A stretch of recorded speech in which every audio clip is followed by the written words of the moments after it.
Wong edan. Wis kathokan. Dewa kok ditontoni kaya ngono. Ayo. Kowe ora gelem lu tak boyo neng kayangan jabut nyawamu sukmamu sing tak ko. Gong, ora wis didilat bapak nang bun-bun to. Jajal nggo ngetes ampuh apa ora. Oh iya, Dik. Ayo jabute nyawaku. Oh, lakon mati. Ayo tak slenggarake regane nang kene ku, Badra. Santai wae wis didilat bapak.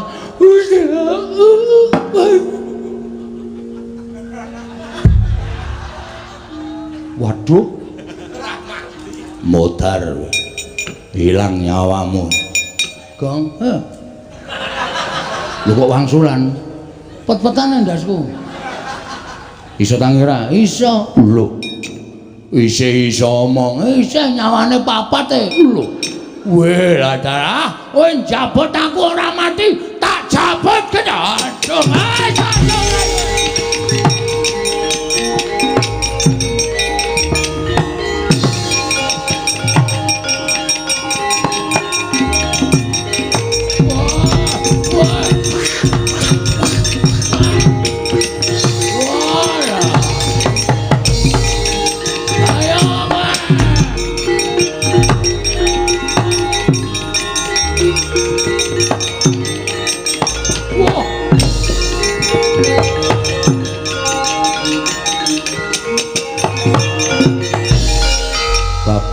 Oyak Kakang Yamadipati. Iki sapa iki? Bromo. Wedan. Kowe Bromo? Iya. Berarti sesuk ning radio-radio kae. Dudu. Bromo Kumbara? Udu. Adimu ndi? Sapa? Mendili. Mandili.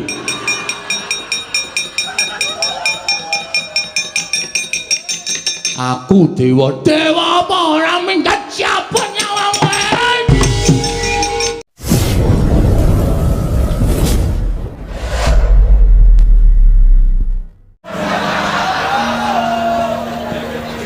Nek carane ngenten menika kula mah, kula wegah nek carane ngenten iki. Kula mah nek carane ngenten iki. Lara ati kula. Ora ditanyal-tanyalke ngono iki lho. Nang sore-sore kok gawe hawa. Ha terus piye? Aduh, mambeng atiku, Pak. Susah aku, Pak. Susah tenan aku. Aku kebacut biawarake mring kawula. Sak desa Pringapus tak kelumpukke nang omahku kene.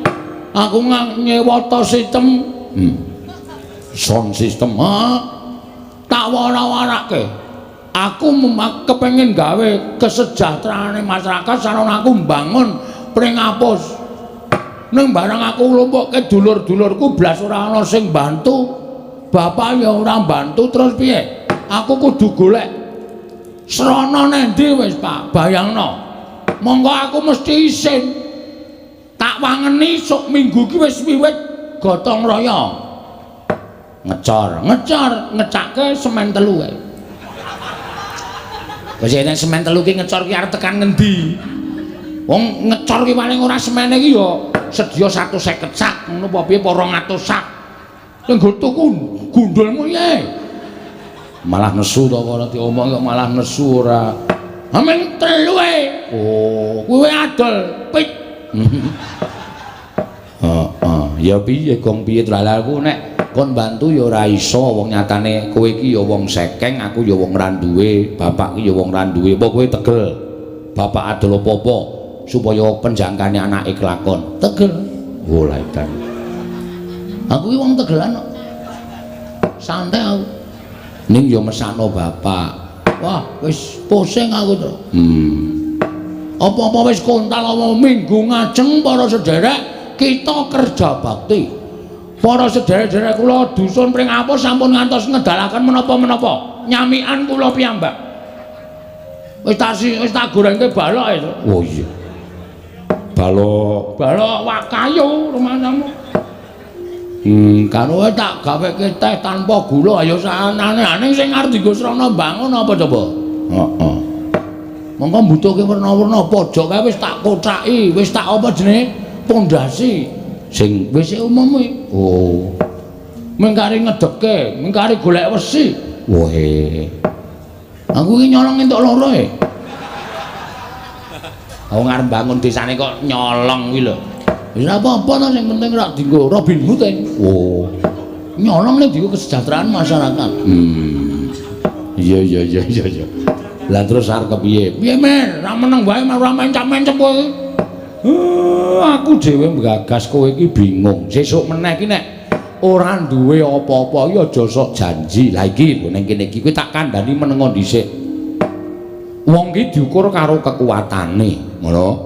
Aja mengko ndak diarani cecak nguntal cagak cebol nggayo wulan kakean gluduk kurang udan. Kowe iki suaramu ngebak-baki desa ning ora tau ana nyatane. Nek caramu kaya ngono kuwi, engko nek kawula ora percaya karo kowe, masyarakat ora percaya karo lemu dadi pengarep piye? Mung janji-janji tok, ora ana nyatane. Ngendi sing arep ngecor dalan, endi sing arep gawe WC umum, endi sing arep gawe pos ronda tok ucapke kabeh. Ning kowe ora ngukur karo kekuatanmu. Ayo coba. Nek wis kaya ngene iki sing susah sapa? Arep aku ki beda desa karo kowe, aku wis manggon ning Karang Kadempel, ning nek ngerti gegayuhanmu ngono kuwi adikku ki melu susah. Mikir mergo kowe iki anakku nek nganti apa sing dilakoni anakku ora kelakon, kowe wirang. Apa rumangsamu kowe ora mirang-mirangke Semar? Heeh. Bagong kae sapa to? Anake Semar. Memper wong bapakne wae ya kaya ngono. Ora mung mirang-mirangke bapak. Kakangmu loro iki tok wirang-wirangke kabeh. Kae dulure sapa? Dulure Gareng. Kae adine sapa? Adine Petruk. Kowe iki wis tuwa ning teke kaya bayi. Heeh, ngresuk sok ngombe iki aku jale, Pak. Udus. Aja kaya bayi, aku ora iso disape, Pak. Cerewet. Bathukmu montrok yo. Kandhani kok mesti sembrono. Hah? Mumpung saiki durung nglakon, kawula prengapus desamu kene kelumpukna. Kowe ngumumke nyang kawula apa anane dikandhake nek Dana Prabaya urung mlumpuk. Mula nggone ngecor dalan diundur. Maju Pak kowe ngecor. Maksude wektune diundur piye? Njaluk wektu 3 sasi 4 sasi supaya iso klakon. Ning apa sing tok janjekke aja tok apusi. Tegese tetep kudu tok lakoni ning njaluk mundur. Mergo aku percaya penggali kawula iki mesti ya bakal iso nampa nek kaya ngono kuwi. Ning nek kowe ora gelem mundur, tok tekati, kowe nyengsarake awakmu dhewe. Urung ora urung mesti mung kowe adol apa-apa. Pekarangan tinggalane bapak iki mesti tok dol. Kuwi ora apik. Sing ngomong sapa?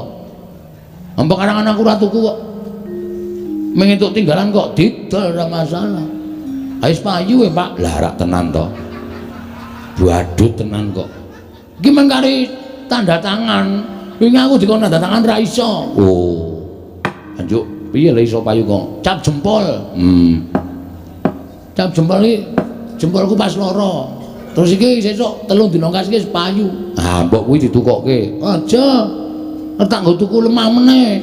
Nek ngono kuwi apik.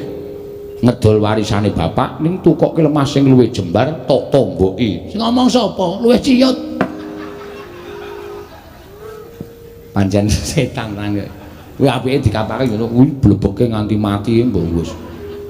Wong cah kaya ngono bapak ya betah-betahe ngopeni. Mula unduren diundur. Ngono. Njaluk wektu karo kawulamu pirang dina, pirang sasi. Sak kuwate, sak mlumpuke dhuwitmu. Isin aku, Pak. Wis tak deki tendae. Ngendi? Dalan ngarep kae. Eneng tenda cilik mau kae. Kae nggo mlumpuk masyarakat. Terus engko karo nggo nyampur semen. Heeh. Lek nyampur ya gotong royong suwen nggon aku biyen tak sewake apa molen. Oh iya. Iki membengkak meneh malahe. Nyewa molen. Ayo kuwi. Tukoke wae ah, cah cukup kok. Wah iya. Sing isine nanas apa gedang? Ayo molen panganan karo molen semen.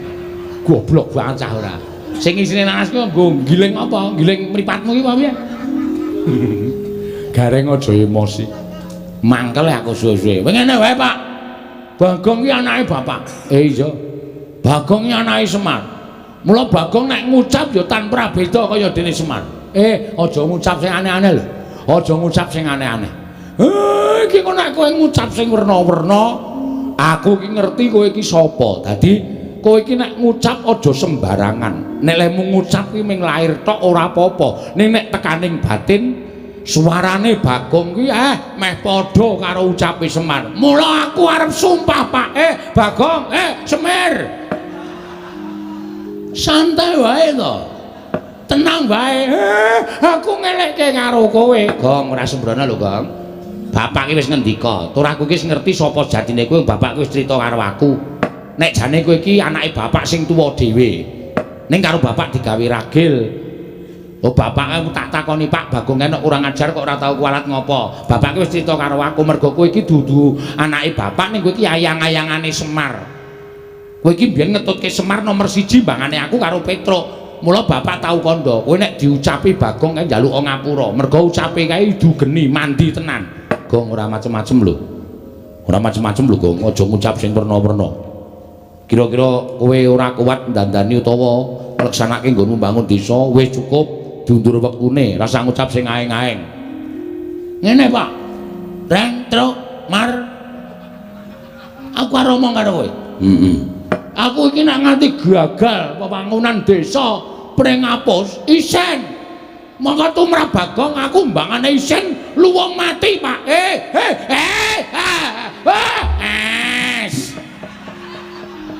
Ngendika sing apik. Kowe mundur nem. Tuthuk ketel ndasmu lho. Tenan aku trima mati tenan, Pak. Yakin aku ora goroh, aku ora macem-macem. Nek nganti aku ora kelakon nggone mbangun desaku iki, ora ujar ora kaul, najan ndro ngerti dalane. Aku munggah ning kayangan, aku gugat karo dewa-dewa. Bagong kok mengguwe gegayuhan kok ora kelakon ki, dewane sing ora adil, Mar. Nalika semanten wis kawiyos ucaping Lurah Bagong ingkang dipun kuwatiraken dening Lurah Semar Badranaya. Ndara dasih ngendikane iki Lurah Semar bilih Lurah Bagong boten kenging ngucap sak pikajenganipun piyambak langkung-langkung wantun prasapa ndadosaken gara-garaning kayiwangan Suralaya dados kuyang payingan sanggaring para widodara-widodari para Jawata para dewa para dewi krana midhanget prasapane iki Lurah Bagong tumiyup saking Dirgantara Sang Hyang Jatimurti prapta wonten ing bale wismaning iki Lurah Bagong. Wong nek dikandhane ora nggugu ya wis kaya ngono kuwi. Bareng Bagong muni aku trima mati munggah ning kayangan gugat ning kayangan Warataya. Iwang Pikulun Bathara Guru Tru. Wah, Bagong ngandhan-kandhanane ngeyel. Ning ora apa-apa. Mbok menapa bapak iso wangsulan wong Iwang Pikulun Bathara Guru kuwi adine bapak. Iya ya muga-muga iso dirembuk. Kono wong kok malak. Malak piye? Kancane tangane loro kok iki papat. Lah edian rangga. Karo sapa-sapa kok ora ndi.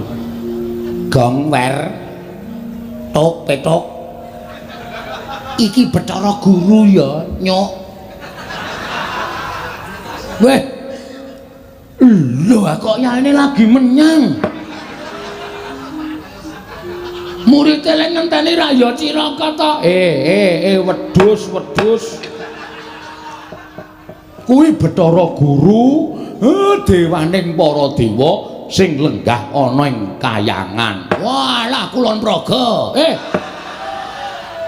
Kulon Praga ngendi ajare Sri Kayangan. Kayangan Suralaya. Lho ya apa, Cak? Kok Cak piye? Jare Surabaya. Kuping iki nek bosok ora. Suralaya, Sang Hyang Manikmaya. Ya Jatimurti kuwi adine bapak. Wah. Selamat Om.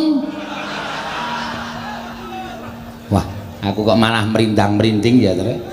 Aku sing keweden ki aku Bagong kok ya kepenak wae lho. Heeh, aku ya gumun. Om pilahing. Lho malah janturan. Awikno Mas tu namat sidam. Bagong halus banget. Wangsulan.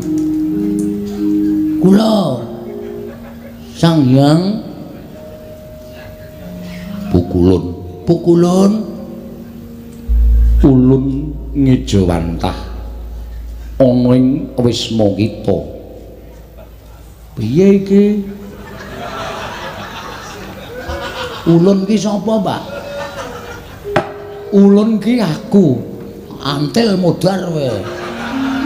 Jare Semar ganti ulun, engko ganti Ki Ageng.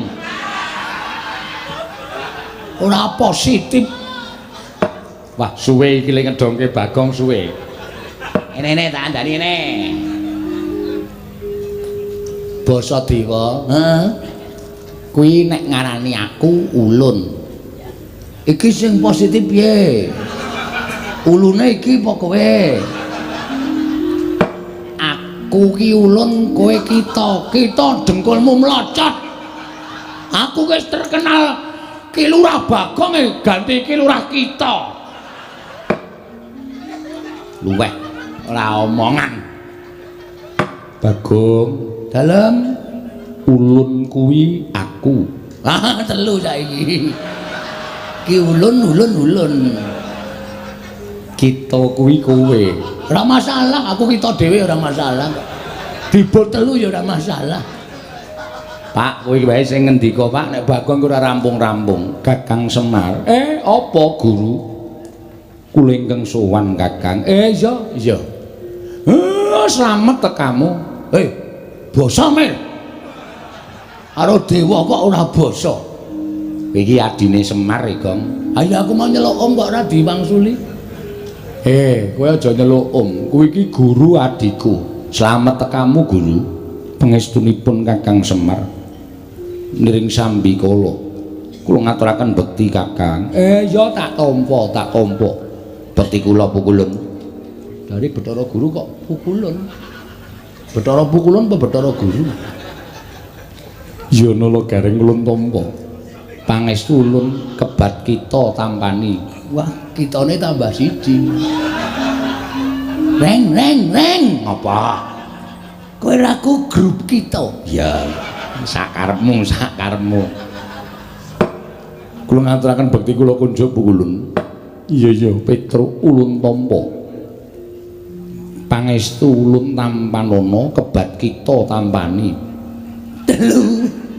Telu saiki. Kitane tambah siji. Petruk ya melu grup kita. Weh, garang ki curang kuwi. Mau melu grup ulun saiki grup kita. Sing positif lho. Bagong. Nun.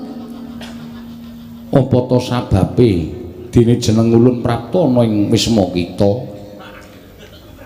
Niki malah angel lek kula jawab. Wong sampean sing rawuh kok sampean paring pangandikan apa to sababe? Ambuh. Kula ora iso maca batin panjenengan. Bagong, kita kuwi pancen keladuk wani kurang geduga. Mekaten inggih. Kula ngaturaken bekti kula kunjuk ngersa paduka Pukulun saking kita Pukulun. Iya, ulun tampa. Nggih. Pripun ulun? Rawuh panjenengan ulun wonten ing omah kula menika wonten pigatos menapa ulun? Kita nyuwun priksa kelawan jeneng jeneng Rika ulun. Kakang Semar. Piye? Aja sambat mumet lho. Dewa kok mumet ya ora ana. Nggih. Anggen kula prapta wonten ing mriki krana kula menika midhanget dhateng prasapanipun titah. Wondene titah ingkang prasapa menika kala wau boten sanes kejawi namung Bagong, putranipun Kyai Semar, Kakang Badranaya. Monggo sejatosipun Bagong menika rak sanes putra panjenengan Kakang.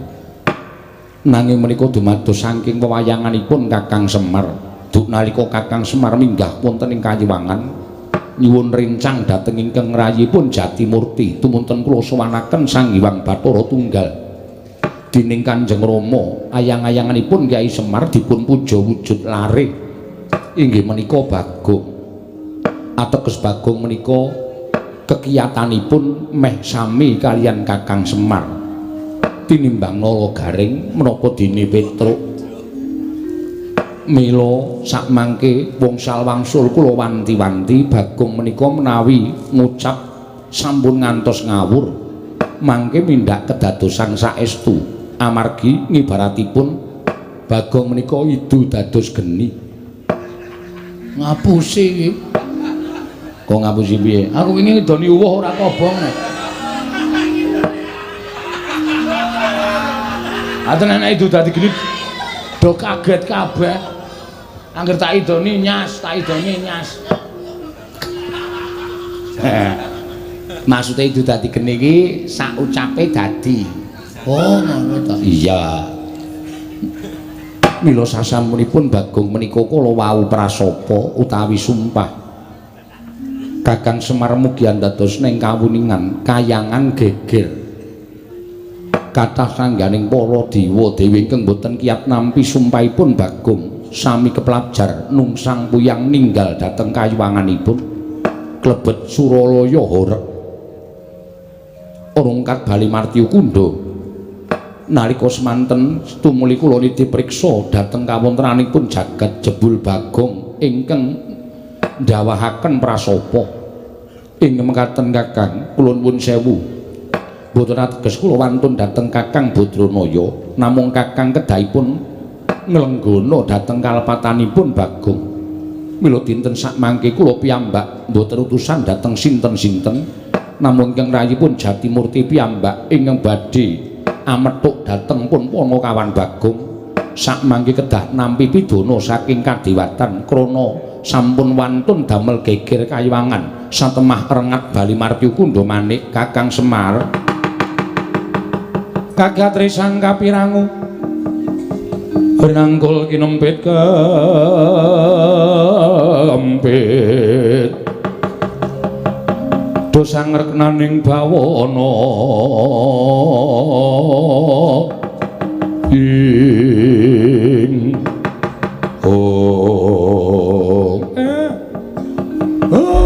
pancen aku nglenggono lupute anakku pancen wis pancen disengaja mula guru mbok ya aku wene ana pangapura ora Bagong sing njaluk pangapura ning bapakne Bagong sing njalukke pangapura karo Bathara Guru supaya anakku Bagong aja nganti diboyong eneng kayangan aja nganti diwenehi pidana merga nggone wis keladuk wani nibakake sumpah aja ya guru ene ana pangapura ngapa to Pak aku arep dijak nang ndi ya Pak kowe arep digawa ning kayangan alhamdulillah cah kae radong kok ya kowe kok malah alhamdulillah ki ngapa wae lah arang-arang wong sing ngerti kayangan ki pukulan kula sagah dipun beto wonten kayangan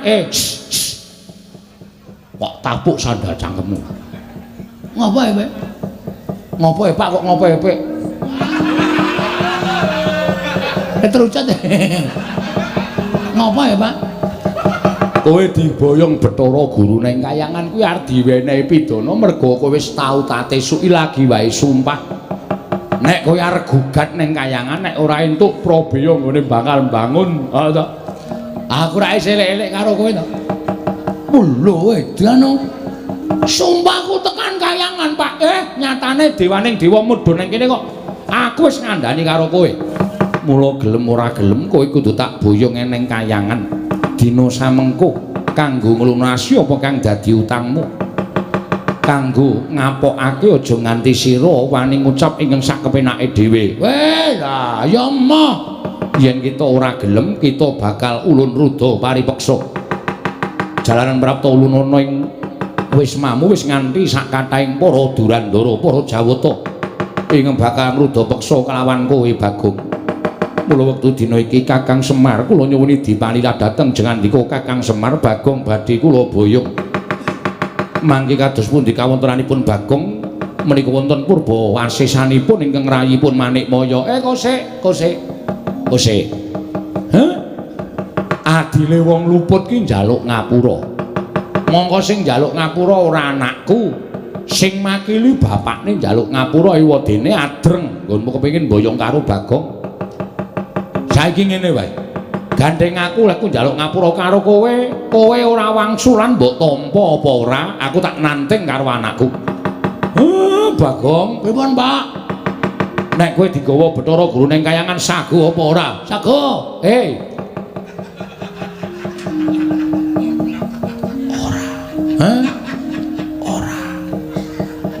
Ora. Engko. Nek kowe diboyong ning kayangan sago apa ora? Ora, Pak. Ah, bagus. Nek kowe ora sago, tegese Bathara Guru arep meksa karo kowe. Nek kowe arep dipeksa karo Bathara Guru, kira-kira kowe piye? Ngibarate kaya dene cacing kepidak menungso. Kecekel tukang mancing. Dinggo umpan. Ora tekan nggone kanggo nglawan ngomong wae. Cacing kepidak menungso ki ngolet. Butuh bales, Pak. Aku ki menungso. Kedunungan perasaan aku ora ndek niat gawe geger kayangan. Niatku men supaya apa penjangkaku iso kasembatan mula nek nganti aku arep digone kayangan. Aku ora sudi, Pak. Aku mau nek aku dinikah Bathara Guru. Kowe krungu dhewe to. Bagong anakku ora gelem tok gawa ning kayangan. Mula gandeng Bagong ora gelem, aku bapakne ya budidaya supaya kowe aja nganti kelakon boyong karo anakku. Mrai ngaten kula nyuwun pangapunten menawi kula kedah wantun kalian Kakang Semar. Kowe iki wani karo aku ki jane wis ket biyen. Ming mergo mbok kowe nggunakake tata krama basa sing alus, ning jane Semar iso maca legetaning atimu aku wis iso maca. Kowe wiwit aku ijik mapan ning kayangan ki jane kowe sengit karo aku, mula aku tak setrakake kanthi cara tok wadul karo bapak Sang Hyang Bathara Tunggal. Aku mbok arani kepengin dadi dewaning para dewa, terus aku mbok fitnah.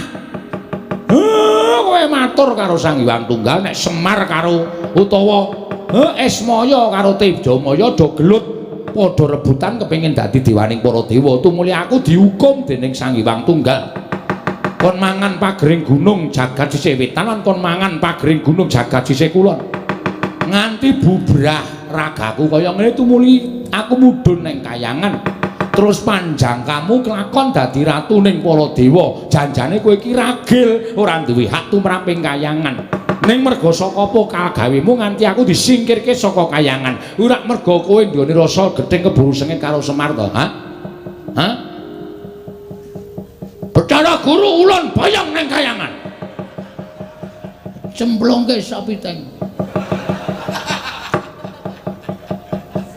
Luputan tumrap Semar Badrana ya. Ayo ora, kowe wangsulan, ayo gage. Mula pendak-pendak kowe mudhun ning jagat, pendak-pendak kowe gawe srana. Kuwi mesti supaya kowe iso mateni karo Semar merga kowe iki rumangsa keganggu. Lemu dadi dewa ora tentrem, lemu dadi dewa ora jenak, mergo aku ijik urip ana ing Janaloka. Mula kowe pendak-pendak gawe perkara, kowe pendak-pendak bibiti perkara karo Semar, sirmu lak ming kepengin jangka karo aku to. Kaya iki kowe bakal mboyong karo Bagong. Kowe ngerti nek Bagong ki ayang-ayangane Semar. Nek nganti Bagong iso tok lebur ning kayangan kono, aku persasat ilang kekuatanku. Mula kowe terus bungah hatimu, seneng pikirmu merga kala mangsa kowe njangka patine Semar bebasan angel mijet wae ngranti suwe banyu sinarik. Ayo, iya apa ora? Apa aku tak waca kabeh legetaning atimu? Apa njaluk tak waca kabeh? Lehmu gawe gara-gara tok ucapake geger kayangan ki jane ora sepiro. Wong ming sak ucape Bagong. Ya bener kayangan ketaman hawa panas. Ning ora nganti para dewa padha mlayu saka kayangan. Kowe iki nek omong senengane ora mbok pikir kowe ngandhake dewa kena gara-gara sumpahing Bagong padha mlayu kok kowe ngandhake kula wis ngirit Wadyabala dewa. Tegese dewane dorane ndi-ndi to kuwi? Pinter ya Semari asem. Gatekan wong iki apa sing diucapke wong iki siji iso dimbalikke dienggo menerjang. Mbok ora usah omong kok aku sesuk mangkel lho ngomong. Kowe iki nek omong kowe waton ngawur tur waton njeplak cangkeme ora. Ayo. Ayo kowe arep wangsulan piye? Lah nek kowe nang kene mau ijen aku percaya kowe nek para dewa iki padha bubar ora karo-karuan. Ning kowe ngandhakake Kakang Semar nek Bagong mboten purun kula boyong kula rudha paripeksa amargi kula sampun beto Wadyabala Durandara Wadyabala Dewa. Lah nek tegese dewane do ora ngapa-ngapa to. Upama sumuk rak ming ngucul klambi to. Kowe senengane gedhek-gedhekke perkara. Nek sing salah rombong aku mbuh Bagong mbuh Gareng mbuh Petruk mbuh Pandhawa mbok gedhek-gedhekke permasalahane mbok gedhek-gedhekke perkarane. Pamrihmu bimison jongko ringkihe Semar. Bagong tak tamengi, Bagong tak betengi. Ayo boyongan anakku, boyongan. Anakku Bagong boyongan neng kayangan. Waton kok iso glindengke mestakane Semar. Wih senengane kok. Liyane wis waton teles. Aku ora kepoyo. Gak aku mer. Eno. Loro dikai aku ora. Wis. Wah, edan. Nang mripat Padang ya, Tru. Ketetesan soalé ngoten. Kula mboten lega ora sing manah kula.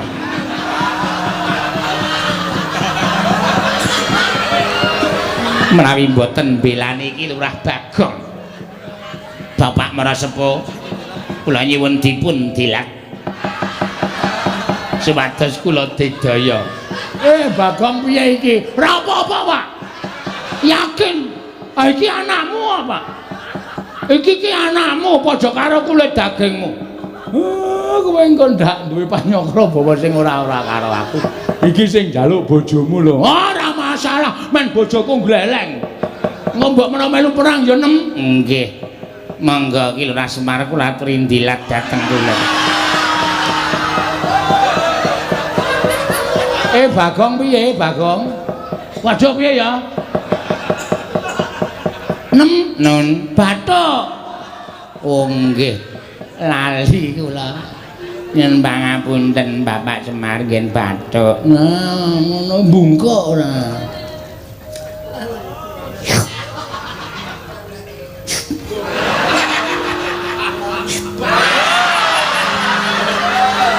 Ki ngene wae Mer. Ya saiki dijajal kadegdayane. Bapak karo anak menang sapa? Aku wis rong sasi ora lho, Mer. Kowe kok wani ora. Kegedengkelmu wae. Wong penyanyi kula niku kaliyan bapak menika sampun kados anak dhewe. Amun de panyongkra puwon sing mboten niki ming demi keamanan supaya mangken wonten dewa sing mlebu wonten ing Bali Wisma panjenengan menika kula ingkang ngadepi. Kulos wusu. Oh, bojomu iki anu apa gombiyen olahragawan pencak silat to. Heeh. Wah, kowe pothok mbiyen. Ngarat boto papate prel. Padha aku. Aku ngarat kerupuk 8. Oh, kerupuke. Aku wae kuat lho. Mung kerupuke kok dipamerke. Petruk dalem, Pak. Nawa Gareng Bathara Guru nek pancen nggawa Wadyabala. Dewa dirampungi. Oh nggih, ngestaken dawuh. Datan kawusa manjing wonten gulunging Gubit Sanggar Saru. Menawa gandha capun nggih Sang Hyang Pramesti Bathara Ngawi sanggaring para Durandara pating bleber paring protesto butanganing daratan. Kakang Narada. Kakang Resi Kanika Putra. Kencang warudayang Pak Pong Buk Boleng kali codhe sapa sing gawe? Punapi, Dik? Mboten nginten babar pisan bilih. Ponokawan Bagong berguguk mutawatun boten purun kula boyong wonten ing kayuwangan Kakang. Ah mesti. Ampun jenengan menika kula kinten nggih kurang gaweyan. Nuwun sewu. Kirangipun menapa Adi Pramesti Bathara Guru anggenipun mangreh sangganing para titah. Kewajibanipun kathah ning kok panjenengan menika ngurusi karo perkarane Bagong ing atasipun Bagong menika namung darbe kepengin bangun desa tumuli ndawahaken prasapa. Monggo sumpahe Bagong menika mboten damel menapa-menapa wonten ing kayuwangan. Lajeng panjenengan golek dak-dakaning pasulayan dianggep Bagong nerak pacak nerajang perbatang. Tumunten badhe dipun hukum dening Paduka Adi Pramesti Bathara Guru. Kula nuwun sewu lho. Nek upama Bagong dihukum panjenengan menika janjane niate napa to? Kula tak nyuwun prisa. Kakang Naruto, menapa panjenengan mboten ngertos legetaning manah kula? Estunipun manah kula menika wiwit rumiyin boten gathuk, tuwin boten condong, miwah boten mathuk kaliyan Kakang Semar. Lho. Lah terus lupetipun Kakang Semar menika menapa? Cobi kula nyuwun prisa. Wong nyatane papane ya dhewe-dhewe panjenengan wonten ing Suralaya, Kakang Semar menika wonten ing jagat. Kula kinten Kakang Semar menika mboten nate tumindak menapa-menapa dhateng Paduka Adi Pramesti Bathara Guru. Ming penggalih panjenengan ingkang semunipun boten jenak. Semunipun boten tentrem menawi Kakang Semar menika nggadahi moga langkung-langkung atmajanipun Kakang Semar nggadahi gegayuhan. Monggo gegayuhan ora ana apa-apane. Nuwun sewu boten wonten sambung rapetipun kalian kayangan panjenengan lepataken. Luwih-luwih sing gegayuhan Ponokawan. Menika jenengipun panjenengan menika nuwun sewu lho. Panguwasa kinarya gada. Pemenang dinggo semenang-menang menika mboten prayogi. Mong merga lambarane keburu sengit, keburu gedeng dateng Kyai Semar saat majanipun. Menika mboten sae lho, Di.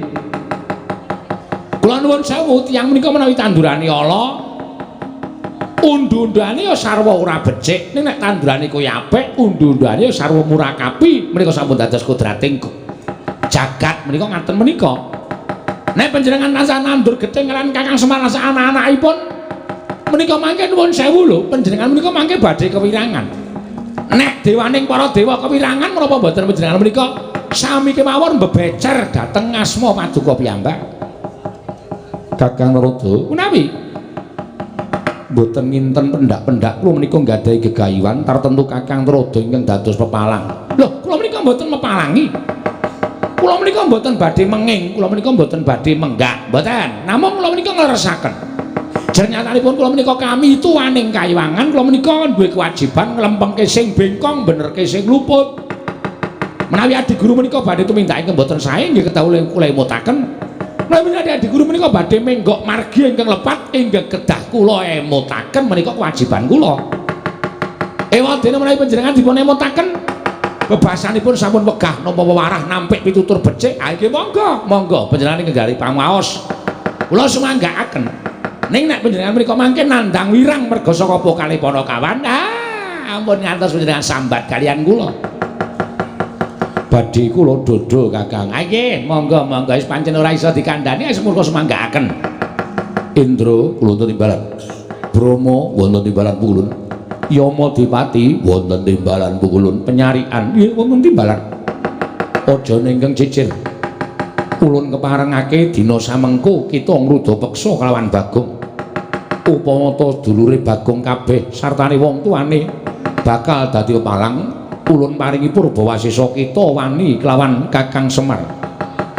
Mekaten Pukulun menawi dados dawuh Paduka badhe kula estakaken. Nggih, mekaten Pukulun menawi dados Paduka badhe kula estakaken. Inggih Pukulun ngestakaken dawuh. Pukulun ngestakaken dawuh. Sekarang ada menyang nek wani karo Kakang Semar. Dah menyang ngono, nek ada kewirangan banjur dundang Narada. Kakang Narada mboten tuwun. Mboten, kula tak dados penonton kemawon. Kula tak sorak-sorak kemawon. Mangke menika kula ning kewirangan ndak kula melu-melu, pokoke kula tunggak waru godhong dadap. Tegesipun menapa? Narada ora melu-melu, ora melu nggarap pun cekap semanten. Nek ngaten panjenengan mboten jumurung lekasipun Bathara Guru. Kula dukung. Kula jumurung. Kula menika ndederek, waton pernyanyi Adi Guru menika nggadahi lekas ingkang sae, gegayuhan ingkang sae. Ning nuwun sewu, nek pakartinipun Adi Pramesti Bathara Guru menika mboten sae ngalisir saking anggrang-angring kautamaan. Kula nuwun sewu, kula mboten melu. Mekaten Kakang nggih. Nanging ngaten lenggah ingkang sekeca kula piyambak ingkang badhe bondo kelawan atmajanipun Semar. Kanthi cara mekaten Kakang Semar sampun boten gadah kegiatan merga atmajanipun badhe kula cemplungaken wonten ing Kawah Candratimoka. Monggo, monggo. Ajeng mancemplungke kawah, ajeng mancemplungke wajan menika. Panjenengan iki gadhe Purwawesa. Wis kana, Indra do menyang kana. Monggo mungsuhmu bahaya dhewe kae kok. Ae sapa iki? Bathara Yamadipati. Kewajibane njabut nyawa. Edan. Aku dadi aku entong musuh tukang jabut nyawa. Ha wis karepmu iki pokoke jodone dhewe-dhewe. Yen ora sanggup catut. Hartoku kok anu nyatut untune Yamadipati. Dheke sadurunge jabut nyawaku jabut sik. Monggo ku jabut ngeget. Ha iya. Mesti langsung udus kowe. Iki senengane nek dikeplak mbales e. Mbales mestaka e. Kula ngaturaken bekti kula kunjuk pukulun. Nala gareng tak tampa. Pangestuku tampanono. Lho nggih. Bathara penyarian kula ngaturaken bekti kula kunjuk. Petruk tak tampa pangestuku tampanono. Pak Carik bekti kula. Bagong tak tampa pangestuku tampanono. Pukulun Bathara Brahma bekti kula. Ya nala gareng ulun tampa. Bathara Brahma bekti kula. Ya Petruk ulun tampa. Bathara Brahma. Hah? Brahma ora Grama. Bathara Brahma bekti kula katur. Ya Bagong tak tampa. Pukulun Yamadipati bekti kula. Ya gareng tak tampa. Bathara Yamadipati bekti kula. Ya Petruk tak tampa. Yamadipati bekti kula.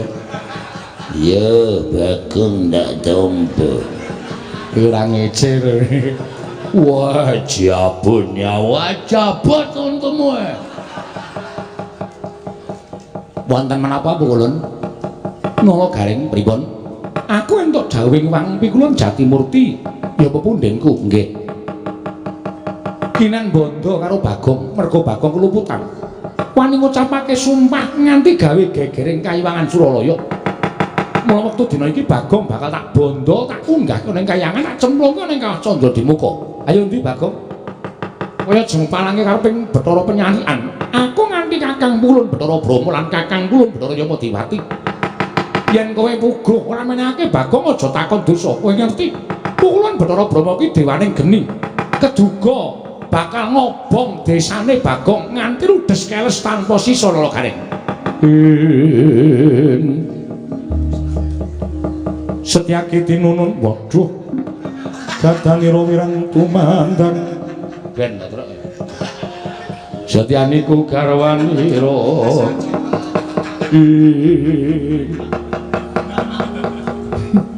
Ameng gareng kok suluke Setyaki. Ameng ketok gleleng ora. Sri Baladewa Narpati. Nah iki ngopo iki ora. Rasa werna-werna to, Gong. Nuwun sewu. Kula wis didhawuhi kalih Bapak Semar kinen mepalangi sapa kemawon sing ajeng gawe kapitunaning Bagong, gawe cintrakaning adik kula Bagong. Ora mawas menapa menika dewa, menapa menika wadi, menapa menika wada. Tetep ajeng kula pepalangi. Lho, kowe wani karo para dewa sing nawedeni apamu? Bagong ora salah ora luput. Bathara Guru tedak ning Madyapada ngluputke Bagong mendika pawadan nggone sengit karo Semar. Iki asline ngono kuwi. Wah, buk terus nek. Ayo ora. Terus saiki tak takon karo sampeyan. Nek ora iso ora usah dijawab. Tak takon karo sampeyan. Kena apa kok dewa ki ado sengit karo Semar iki jane masalah apa? Lho ini Bathara Guru ki kok sengit karo Semar jane masalah apa? Aku tak takon karo kowe. Aku tak takon karo kowe, masalahnya apa kok sengit? Lho, kowe malah ora basa bareng karo aku. Lho, kamu arep gelut kok dadak basa. Ngendi ana wong gelut kok basa? Ketiban asta kula jengkelang kuwandanira. Atene ora serem. Ayo, arep muni piye kowe? Yen ngono kowe wani karo para dewa sing nawedeni apamu? Ora minggat suarep aku tiban tangan kene margane patimu. Leng, eling. Apa, Tru? Dodo medun. Oke, siap. Reng, eling. Dodo mentuk. Panganan wae lah. Aku brutu ya. Iya, iya. Kene mergane patimu, mamajo kula ladeni. Doyak terus gregeten tak plotroke katroke. Jarene wong tuwa ki nek mungsuh bangsa alus ngono kuwi iki jare kon budal. Tunjuke sik, tunjuke. Kaya apik-apik oh. Kok kaya kutuk to, kutuk ndasmu. Man-mangkel. Ben, nganu aku ora entuk kesempatan ngantem e. Ya mau dipati nganti giloro Bagong. Wong edan. Wah, wis kathokan. Dewa kok ditontoni kaya ngono. Ayo. Kowe ora gelem lu tak boyo neng kayangan, jabut nyawamu sukmamu sing tak ko. Gong, ora wis didilat. Bapak nunggu bun-bun to. Jajal nggo ngetes ampuh apa ora. Oh iya, Dik. Ayo jabute nyawaku. Oh, lakon mati. Ayo tak slenggarake regane iki ku, Dra. Santai wae wis didilat bapak.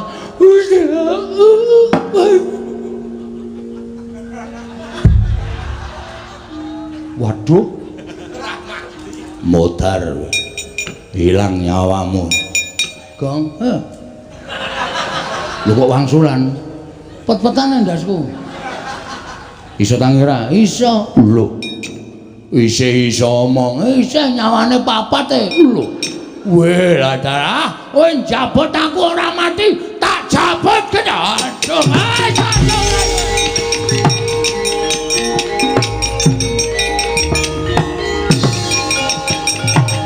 manggil-manggilku.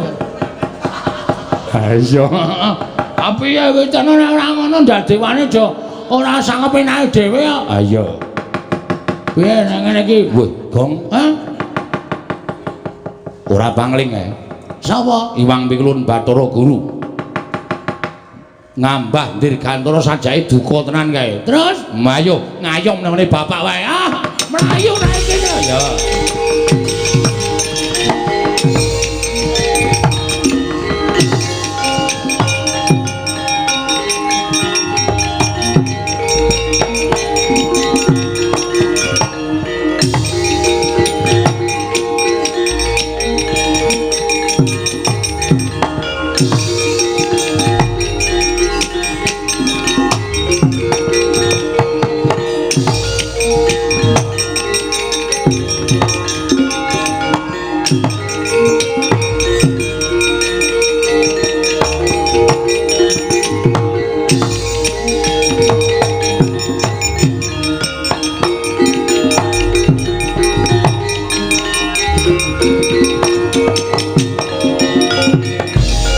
Marika den prayitna semuriris eka balik titiyane gandayane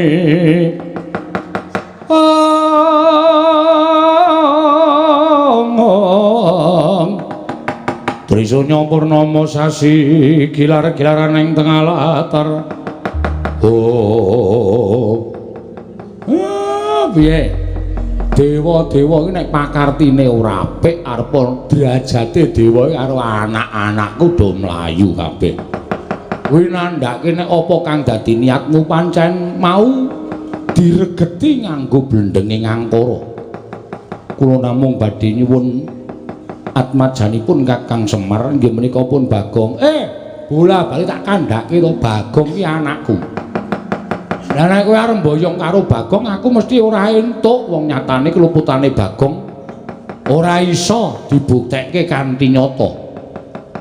Nanging Bagong sampun kalepatan sak mangke badhe lebetaken wonten ing kawah.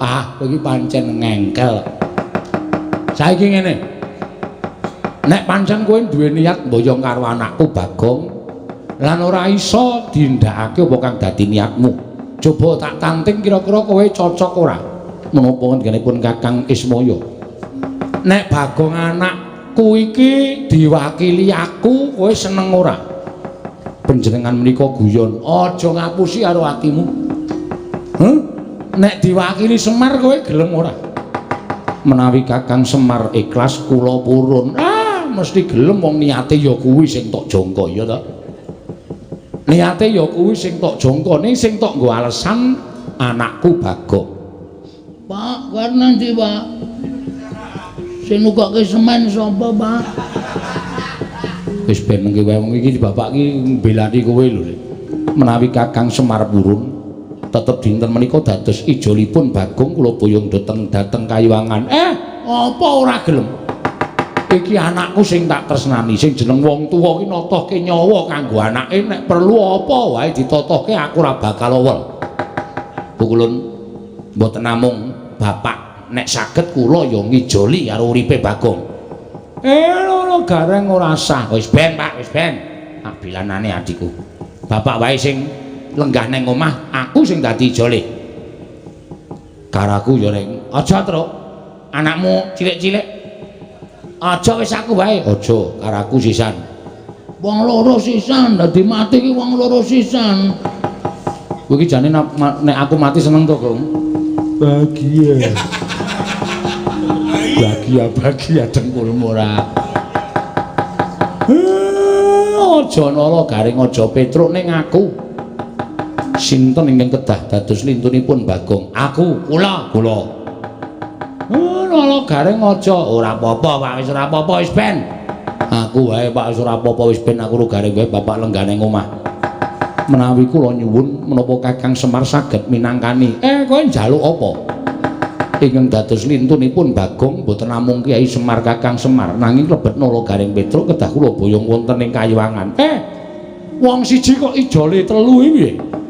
Kedah mekaten Kakang menika ingin dados panyuwun kula menawi mboten inggih Bagong ingkang kula beto. Piye nala gareng wis ora apa-apa Pak, wis ora apa-apa. Wis ben Bagong dhewe malah kesepian wis ben. Ora suwe-suwe mati gantung. Ora mungkin aku ngedol sawahmu sik to. Ya wis ide ngono lho. Nek kowe arep ning Kayangan iki dhewe wis ngerancang rencana selanjutnya jelas. Ora iki udu Bagong kok. Ya wis nek pancen niatmu kaya ngono aku manut. Wis aku nala garing karo Petruk sing munggah ning Kayangan. Menika saestu. Iya. Nggih, kula nderek pukulun, nggih kula nderek pukulun. Nah ngaten kula aturi bidal. Sak menika sareng kan lampahipun ingkang rayi. Iya tak tutke aja kaya bocah cilik Bathara Gurayu.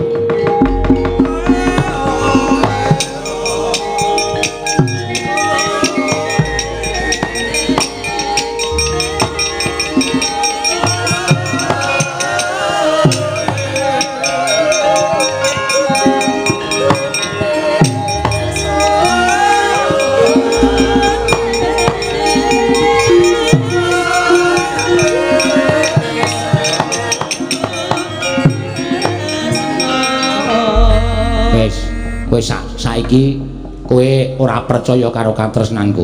Katresnanku karo kowe iki luar biasa lho, Gong. Nganti tak ijoli nganggo pati uripku aku ikhlas. Wis nek tok paido le. Katresnane kakang-kakangmu ge tok paido.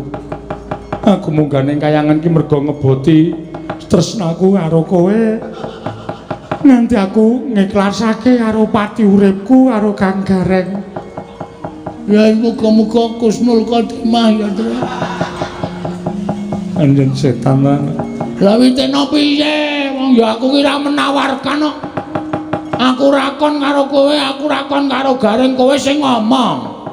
Pukulun kula dados ijolipun Gagong. Ayo monggo terserah. Aku rakon kok. Aku ya. Aku titip anak-anakku ya, Kang. Titip bojoku ya, Kang. Aku ora ngopo-ngopo kok dititipi anak. Ngopo? Nek bojomu dititipke tak tampa. Nek anakku mah ya aja kaya ngono to, Gong. Ora sak kepenake dhewe kaya ngono. Wis ya, Gong, aku tak menyang rutinen Karang Tumaritis, omahe Gareng karo Karang Kadempel.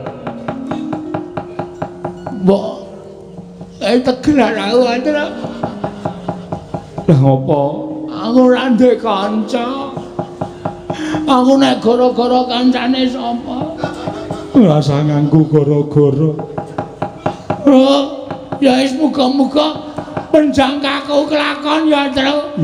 Ya bapak ya slamet. kowe ya slamet. Nala Gareng ya slamet mulih kumpul meneh wong Bapak Jandra. Ya, wis rasa nangis. Ora aku mung gaya kok.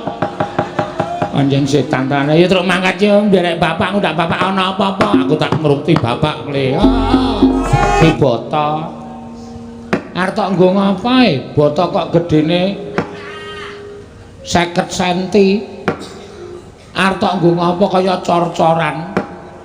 Ya saura-urane nek ana kepinteran ki tak karyake. Aku iso gawe boto ya gawe boto. Men atine iki ora sepi. Wong nganggur iki nek ming meneng wae atine mesti bakale sepi. Tur ya ana bab nding lung. Ana apa? Janjane aku ki metung karo kahananku. Kahanan sing piye? Kahanan sing tak lakoni kira-kira 7 dina kepungkur malam Jemuah Kliwon wingi. Heeh, ngapa? Kowe ngidul Pak? Ora. Lah kok sepi? Aku turu wit sore. Lah aku bar menehi sajen karo kerisku kae terus tak tinggal turu. Pamrihku ya golek impen. Lah kok tekan tenan. Nalika tengah wengi meh lingsir aku ki ngimpi. Ngimpi apa? Kaget atiku.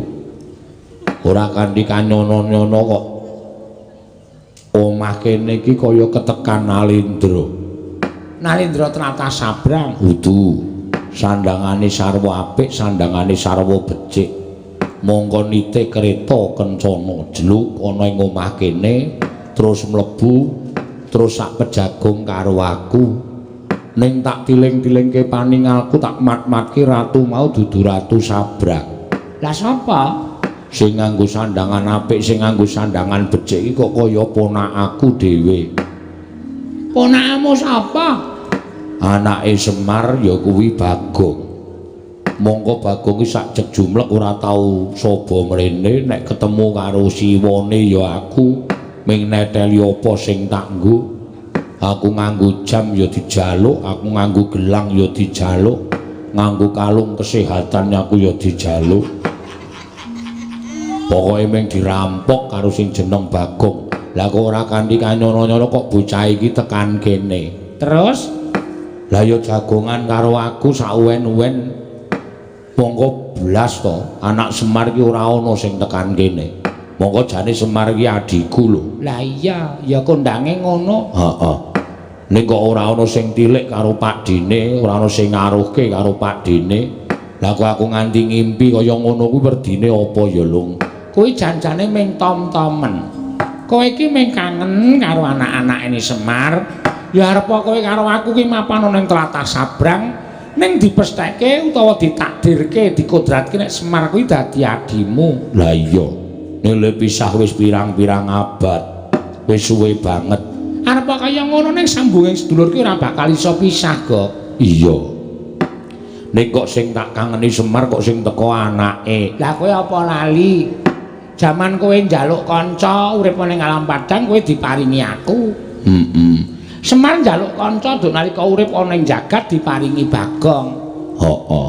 Dadi derajate Semar karo kowe iki padha, derajate Bagong karo Mbilung kuwi padha. Oh, mula nek kowe kangen karo Semar sing teko Bagong kuwi padha wae. Padha karo nek Semar kangen karo kowe sing teko aku kuwi ya sama dulu.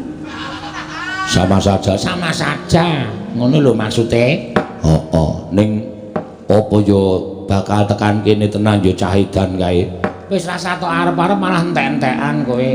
Engko bifete dijaluk, korsine diusung. Wong kae iki wong nekat ora jamak-jamak. Ning aku kok duwe pandakwa lho. Pandakwa piye? Dina iki kok ngarepan kuwi jagone do tarung. Lah karang do nyoba e. Oh. Brenjake do ganter-ganter. Suarane wit esuk mau ora leren-leren. Nek kowe sing teko ora mungkin mesti ki eneng wong sing arep tekan kene. Ya muga-muga bener wae, Kok.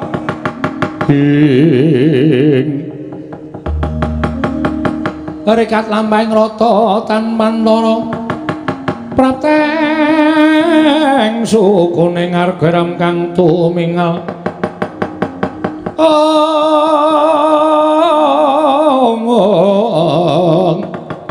Geram kang tumingal dendeng saingga praja Ucap kacarita nalika semanten eling-eling ki lurah togok nggih Sang Hyang Catugara ing Jawantah sak ciptane dadi sak sedyane ana ngraosi bilih jurang porong badhe ketekan dayuk dados sakuling mangke ingkang bletek-bletek saking katebian mangono pangudas marane ora liya kejaba mung ki lurah Bagong ingkang sowan ngersanipun ingkang wa ing padukuhan jurang porong mangkono pangudas marane iki lurah Bagong. Assalamualaikum wa aku rawuh wa petegak wah cangkeme wis ketok ngandel ora rak ming padha karo diisin-isinke ta kowe Gong lho kok kaya suarane ponakku Bagong ya lho sajake wah aduh liwat niki wa lawange ndi wa lawange ngarep kuwi cah edan oh iya cak kentir